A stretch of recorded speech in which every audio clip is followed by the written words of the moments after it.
इस वीडियो में हम लोग वोडाफोन आइडिया शेयर के बारे में बात करने वाले हैं। देखिए वोडाफोन आइडिया का शेयर का जो Q4 का रिजल्ट है दोस्तों, वो बहुत जल्द हम लोगों के सामने आने वाला है और ऐसा एक्सपेक्ट करके चला जा रहा है दोस्तों कि वोडाफोन आइडिया का जो Q4 का रिजल्ट रहेगा दोस्तों, उसमें आप लोगों को यहाँ पे ह्यूज लॉस देखने को मिल सकता है वोडाफोन आइडिया में। और यही सब जो आर्टिकल आप लोगों के सामने पब्लिश हो रहे हैं दोस्तों, मैं आप लोगों को दिखा देता हूँ। यहाँ पे सभी लोगों ने अपने अपने एजम्पशंस देने चालू कर दिए हैं कि भैया देखो इतना लॉस हो सकता है, इतना लॉस हो सकता है। सभी लोगों ने अपना वोडाफोन आइडिया का भैया अपने अपने हिसाब से बताने लग गए हैं। लेकिन हम लोगों को क्या करना चाहिए, जिन लोगों ने वोडाफोन आइडिया को बाई करके रखा है और जो लोग बाई करने के बारे में सोच रहे हैं, देखिए जो एक्सपेक्टेशन रिजल्ट यहाँ पे आए हुए हैं वो नेगेटिव में देखने को मिल रहे हैं, जिसकी वजह से आप लोग देखेंगे 1.5% की गिरावट आप लोगों को वोडाफोन आइडिया में आज के दिन देखने को मिल रही है।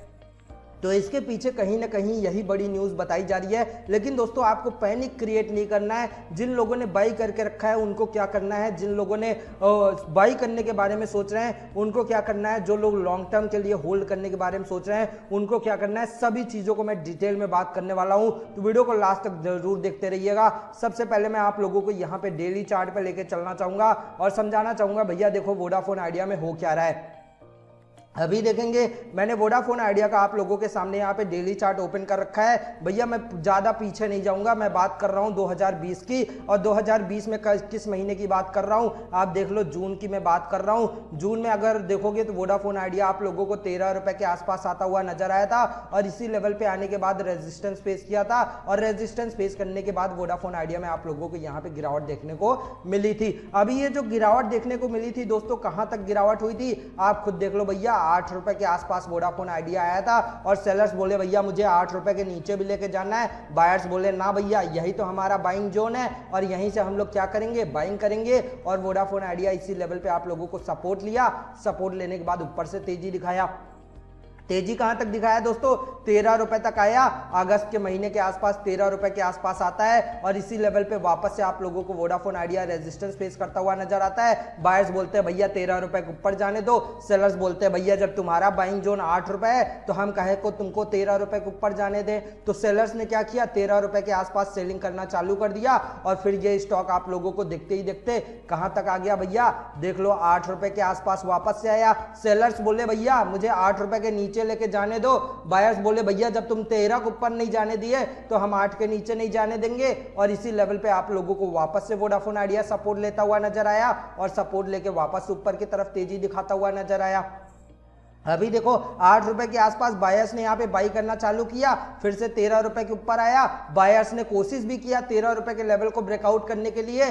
सेलर्स बोले भैया जब तुम 8 के नीचे नहीं जाने दे रहे हो हम 13 के ऊपर नहीं जाने देंगे। और ये वोडाफोन बेचारा 8 रुपए और 13 रुपए के बीच में फंस के ऊपर नीचे वॉलीबॉल खेलता हुआ नजर आ रहा है। अभी देखो 13 रुपए के बाद यहाँ पे वापस से रेजिस्टेंस फेस किया, डाउन आया, फिर से बायर्स कोशिश किए कि भैया 13 रुपए के ऊपर जाने दो, लेकिन नहीं जाने देंगे। वापस से रेजिस्टेंस फेस किया, रेजिस्टेंस फेस करने के बाद अगेन क्या हो गया, वोडाफोन आइडिया में आप लोगों को गिरावट देखने को मिली। अब फिर से आया 8 रुपए के आसपास। अब देखो सेलर्स फिर बोले भैया 8 रुपए के नीचे जाने दो। बायर्स बोले जब तुम हमको 13 के ऊपर नहीं जाने दे रहे हो तो हम तुमको 8 रुपए के नीचे कहे जाने दे। फिर से वोडाफोन आइडिया बेचारा इसी में फंस गया और नीचे आके एक तरीके से बॉल का टप्पा लिया है। टप्पा लेने के बाद ऊपर जाता हुआ नजर आ रहा है। अभी कहां तक भागेगा भैया आपको पता है, बताने की कोई जरूरत नहीं है। 13 रुपए तक आप लोगों को वोडाफोन आइडिया का टारगेट बड़े ही शॉर्ट टर्म में आप लोगों को 2-3 महीनों के अंदर देखने को मिल जाएगा। अभी आप बोलोगे भैया जो वोडाफोन आइडिया का Q4 रिजल्ट आने वाला है, अगर उसमें भैया कुछ बड़ा नेगेटिव न्यूज निकल गई तो फिर तो लेने के देने पड़ जाएंगे। देखो हम एक चीज बताते हैं भैया, वोडाफोन आइडिया का Q4 का रिजल्ट चाहे नेगेटिव है चाहे पॉजिटिव है, ज्यादा से ज्यादा 1 दिन 2 दिन आप लोगों को इस न्यूज के बेसिस पे ट्रेड होते हुए नजर आएंगे। ओवरऑल तो अपना यही टेक्निकल एनालिसिस ही काम आता है भैया। देखो हो सकता है नेगेटिव रिजल्ट आ जाए, वोडाफोन आइडिया में गिरावट भी देखने को मिल जाए, लेकिन आपको एक चीज तो पता है भैया, बायर्स यहां पे कहीं ना कहीं एक्टिव हैं। बोलते हैं भैया 8 रुपए के पास लाओगे तो हम फिर से क्या करेंगे, खरीद लेंगे और शेयर को ऊपर की तरफ भेज देंगे। अभी क्या हुआ, 8 रुपए के ऊपर अगर जब तक वोडाफोन आइडिया बचा पड़ा हुआ है दोस्तों, तब तक आप लोगों को यहाँ पे वोडाफोन आइडिया में कोई भी टेंशन लेने वाली बात नहीं है। आप लोग सुकून से सो, चैन से सो रात को। बस वोडाफोन आइडिया में जिन लोगों ने बाई करके रखा है, एक काम कर लेना, 7.5 रुपए या 7 रुपए के पास आप चाहो तो अपना स्टॉप लॉस लगा देना और जीटीटी ऑर्डर में 13 रुपए का लगा देना। आप लोग देख लेना भैया, जीटीटी ऑर्डर आप लोगों का 13 रुपए ईजिली ट्रिगर होता हुआ नजर आ जाएगा और आप लोग भी बोलोगे वाह भैया ट्रेडिंग सिंपल भैया, क्या तुमने बात बताई, 13 रुपए हमारा ट्रिगर हो गया। तो अभी कुल मिला के कहना क्या है दोस्तों, देखिए मैंने आप लोगों को बताया है, लेकिन ऐसा नहीं है कि जो 100% मैं बोल रहा हूं भैया वही हो जाएगा। अगर वही होता तो आज शायद मैं अंबानी को पीछे छोड़ के आप लोगों के सामने वीडियो नहीं बना रहा होता, अगर इतनी ही जानकारी मेरे पास होती। मुझे जो चीज पता थी आपको मैंने समझा दिया है। अभी आपको क्या लगता है कि 13 रुपए तक जाएगा? अभी जो लोग फ्रेश बाई करने के बारे में सोच रहे हो, भैया वेट कर लो, वोडाफोन आइडिया का Q4 का रिजल्ट आ जाने दो। अगर रिजल्ट नेगेटिव मिलता है तो यही कोशिश कर लेना, 8.5 रुपए या 9 रुपए के आसपास वोडाफोन आइडिया मिल जाए, भैया सुकून से बाई कर लेना और 7.5 रुपए या 7 रुपए के आसपास आप अपना स्टॉप लॉस लगा देना। अगर इसके नीचे वोडाफोन आइडिया आता हुआ नजर आता है फिर डेफिनेटली आप लोगों को यहाँ पे वोडाफोन आइडिया से निकल जाना है, क्योंकि अगर इसके नीचे आया फिर तो वोडाफोन आइडिया में आप लोगों को बुरी तरीके से गिरावट देखने को मिल सकती है। तो अभी कुल मिला के यही कहना है दोस्तों। अभी आप लोगों को समझ में आ गया होगा कि भैया जो शॉर्ट टर्म के लिए बाई करने के बारे में सोच रहे हैं उनको क्या करना चाहिए और जो लोग बाई करके रखे हैं उनको क्या करना चाहिए। भैया देखो 13 रुपए का हमारा पहला टारगेट है और अगर 13 रुपए के लेवल को ब्रेकआउट कर दिया तो अगला जो टारगेट रहेगा हमारा 20 रुपए का रहेगा। अभी 20 रुपए का टारगेट मैंने क्यों दिया है दोस्तों, ये मैं आप लोगों को अगले वीडियो में बता दूंगा, क्योंकि भैया पहले 13 रुपए के लेवल को तो ब्रेक होने दो। अगर ब्रेकआउट हो जाता है तो वेट करके रखना भैया, 20 रुपए का टारगेट भी आप लोगों को वोडाफोन आइडिया देके जाएगा। तो चलो अभी ये चीज तो मैंने बात कर ली, अभी थोड़ा सा लॉन्ग टर्म वालों के लिए बात कर लेता हूं। भैया देखो लॉन्ग टर्म में जो इन्वेस्ट करने में बिलीव करता है वो लोग क्या करके चल सकते हैं।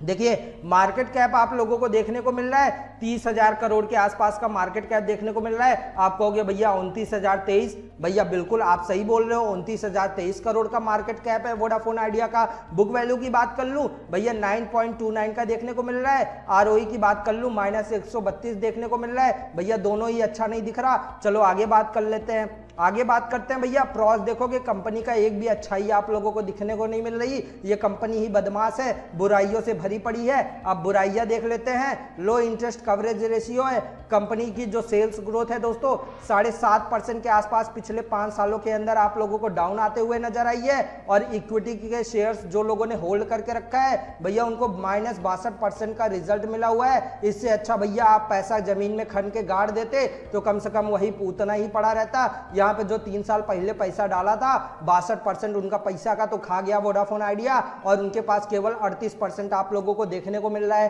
तो कहीं ना कहीं वो भी परेशान होंगे। और भैया अगर आपके पास 3 साल पहले का शेयर पड़ा हुआ है अभी भी होल्ड करके चलो, दमखम बचा हुआ है वोडाफोन आइडिया में। आगे देख लेते हैं भैया टेलीकॉम सर्विसेज में आप देखोगे वोडाफोन आइडिया आप लोगों को तीसरे नंबर पे ट्रेड करते हुए नजर आती है। आगे चलते हैं क्वार्टरली रिजल्ट। भैया मार्च 2021 का अभी क्वार्टरली रिजल्ट नहीं आया है।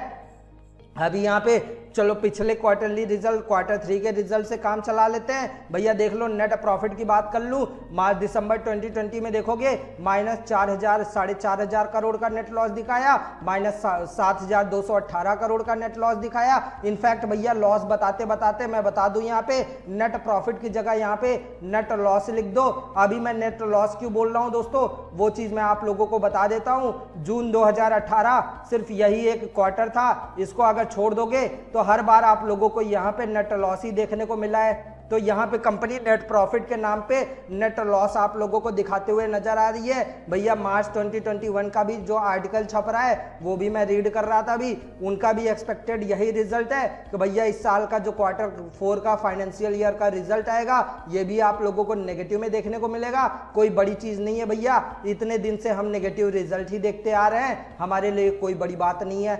आगे चलते हैं भैया, बात कर लेते हैं profit and losses financial year की। देखो 2016 के पहले आप देखोगे कंपनी को आराम से नेट प्रॉफिट हो रहा था, फिर अचानक से हमारे अंबानी भाई साहब जियो लेके आ जाते हैं 2016 में और कहते हैं भैया तुम लोगों ने बहुत प्रॉफिट कमा लिया सॉरी तुम लोगों ने बहुत प्रॉफिट कमा लिया, अब मुझे प्रॉफिट कमाने दो। कंपनी कही भैया नहीं, इतने आसानी से नहीं कमाने दूंगी, लेकिन अंबानी कही भैया हम तो छीन के लेंगे तुमसे प्रॉफिट। और फिर देखते ही देखते कंपनी का लॉस आप लोगों के सामने, पहले 400 करोड़, फिर 4000 करोड़, फिर 14000 करोड़, फिर दिसंबर 2020 में देखोगे 73,000 करोड़, और क्वार्टर 3 तक अगर आप देखोगे तो 48,000 करोड़ का आप लोगों को नेट लॉस देखने को मिल रहा है। क्वार्टर 4 में भी बता रहे हैं भैया लॉस ही है, तो भैया इसमें जितना लॉस होगा वो और जोड़ देना। क्वार्टर 4 में भी बता रहे हैं भैया लॉस ही है, तो भैया इसमें जितना लॉस होगा वो और जोड़ देना। नियर अबाउट आप लोगों को 52-53 हजार करोड़ का नेट लॉस देखने को मिलेगा। तो ओवरऑल अगर देखोगे कंपनी जितने की यहाँ पे मार्केट कैप नहीं है, उससे ज्यादा तो कंपनी एक साल में यहाँ पे लॉस करते हुए नजर आ रही है। आगे और चलते हैं भैया, बात कर लेते हैं कंपनी के CAGR। कंपनी की ग्रोथ 10 साल में देखोगे तो -14%, 5 साल में देखोगे -31%, 3 साल में देखोगे -34%, 1 साल में देखोगे तो -5%। आगे चलते हैं भैया, रिजर्व्स के बारे में बात कर लेते हैं। 10,145 करोड़ रुपए कंपनी 2009 में अपने जेब में रखी हुई थी, और बोली तो भैया 10,000 करोड़ है, कोई टेंशन वाली बात नहीं है। पैसा बोला कि भैया तुमको इतना भ्रम है, चलो आ जाओ। सितंबर 2020 में देखोगे -55,000 करोड़ का आप लोगों को रिजर्व देखने को मिल रहा है। जीरो भी नहीं, -55,000 करोड़ का यहाँ पे रिजर्व हो गया। ये तो वही बात हो गई भैया, तुम्हारे पॉकेट में 100 रुपया है, 2 साल बाद आपके पॉकेट से 0 रुपए हुआ, फिर 1 साल बाद वो पता चला 100 रुपए के बदले जो 0 रुपए हुआ था, आपने अगल बगल उधारी ले ली, जिसकी वजह से आपके पॉकेट में जो 0 रुपए भी बचा था वो भी नेगेटिव में चला गया। तो वही चीज देख रहे हो, -55,435 करोड़ आप लोगों को देखने को मिल रही है। बोरोइंग्स कर्जा देखोगे कंपनी के पास 8,912 करोड़ का देखने को मिल रहा था 2009 में। भैया कंपनी सोच रही थी चलो यार थोड़ा बहुत खर्च कर्जा है, कोई दिक्कत की बात नहीं है। अभी देखोगे 1,05,214 करोड़ का आप लोगों को कंपनी के ऊपर कर्जा देखने को मिल रहा है। कर्जा जितना का मार्केट कैप है उससे 3 गुना ज्यादा तो यहाँ पे कंपनी के ऊपर कर्जा देखने को मिल रहा है। तो कहीं ना कहीं आप ये चीज बोल सकते हो कि भैया फंडामेंटली में कंपनी बहुत ज्यादा ही गड़बड़ है, हम लोग इसको लॉन्ग टर्म के लिए इन्वेस्ट करने के बारे में नहीं सोच सकते। आगे चलो और बात कर लेते हैं भैया, प्रमोटर्स का क्या कहना है। प्रमोटर्स देखोगे पहले 42% के आसपास होल्ड कर रहे थे, फिर कंपनी ने कहा भैया प्रमोटर्स आ जाओ आ जाओ आ जाओ मेरे पास, हम ग्रोथ अच्छा करेंगे। प्रमोटर्स बोले ठीक है भैया, 72% आप लोगों को यहाँ पे प्रमोटर्स बढ़ते हुए नजर आ रहे हैं। अब प्रमोटर्स बढ़ गए तो FIS बोले भैया कंपनी की ग्रोथ बेकार हो रही है। 26% पहले थे, वो बोले भैया हमको तो मार्केट से निकलना है। 4% के आसपास आप लोगों को अभी FIS देखने को मिल रहे हैं। DIS जो पहले 11% होल्ड कर रहे थे, DIS बोले भैया FIS भाग रहे हैं तो हम क्यों ना भागे। DIS बोले भैया ठीक है हम भी भाग जाएंगे, 1.07% देखने को मिल रही है। पब्लिक जो पहले 19% के आसपास शेयर होल्ड करती थी, पब्लिक बोली भैया अच्छा सस्ता शेयर मिल रहा है, चलो ठीक है भैया खरीद लेते हैं। 22% आप लोगों को यहाँ पे पब्लिक के पास शेयर होल्डिंग देखने को मिल रही है। अगर ये शेयर होल्डिंग दोस्तों जो आपकी है शॉर्ट टर्म के लिए है तो भैया बहुत ही बेहतरीन। अगर लॉन्ग टर्म के लिए इन्वेस्ट करने के बारे में सोच रहे हो तो भैया सारी चीजें मैंने आप लोगों को बता दिया है। अब भैया आपका फैसला है, आजादी है भैया, आप कुछ भी कर सकते हो, आपका क्या करना है क्या नहीं करना है। मेरी राय मानेंगे तो भैया वोडाफोन आइडिया को दूर से हाथ जोड़ लेना और प्रणाम करके निकल जाना, और बाकी अगर आप चाहो तो भैया चाहो तो उनके साथ आप जुड़ सकते हो, आगे आपकी मर्जी। तो दोस्तों मुझे पूरी उम्मीद है कि आपको मेरी ये वीडियो पसंद आई होगी तो भैया नीचे जो लाइक वाला बटन है उसको दबा देना। चैनल पे पहली बार आए हो तो चैनल को सब्सक्राइब कर देना। अब